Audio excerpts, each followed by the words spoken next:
Imagine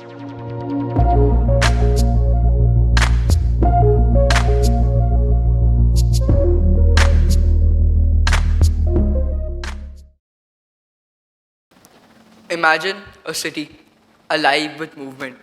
There aren't any roads, any traffic lights, yet everything flows in perfect harmony. The colors are electric, the structures intricate, and the life endless. Now just imagine, just picture the city slowly crumbling to the ground, silently, invisibly, beneath the surface of the sea.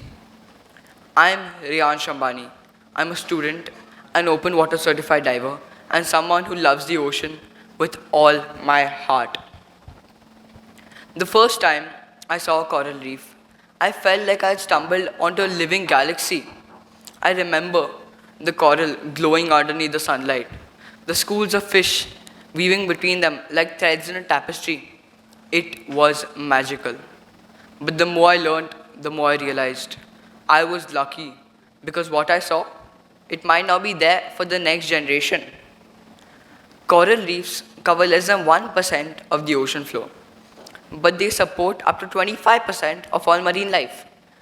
That's millions and millions of species relying on them for food, shelter, and breeding grounds.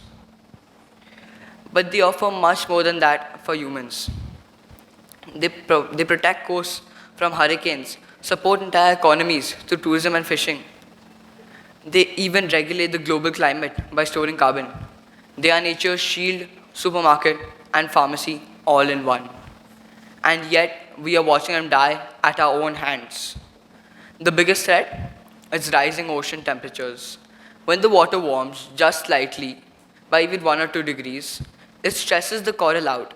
They expel the algae living inside them, the algae that give them the color and most of the energy. When this happens, the corals turn ghostly white. This is called coral bleaching. If the water stays too warm, the coral can't recover. It starves and dies. But it's not just the temperatures. One of the most relentless and destructive forces on our coral reefs right now is pollution. It's something we create on land and forget about far too easily. Let me tell you what that really means. A 2021 study by Duke University found that corals in contact with plastic have an 89% higher chance to contract a disease. Not 10, not 20, but 89%. Corals, they get extremely affected. Plastics smother coral, block out the light they need, and trigger algae blooms that smother the colonies like a blanket of sludge. We treat the ocean like a trash bin, and the reefs are paying the price for us. But it's not a story of doom, it's a story of decision, and there is still hope. One solution I myself took part in was coral gardening. I did this in Fiji a month ago. I took fragments of damaged coral, just a few small pieces, and grew them in underwater nurseries, like greenhouses. Then, once they were strong enough, I transplanted them onto damaged reefs to regenerate them.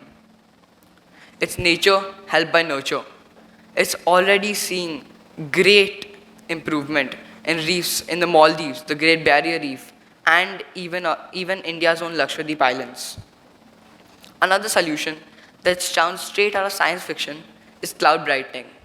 In Australia, researchers are experimenting with spraying fine droplets of seawater into the sky, like a blanket of mist. This will reflect the sunlight back into the atmosphere, slightly cooling the oceans and giving coral a chance to survive heat waves. Of course, nothing will work in isolation.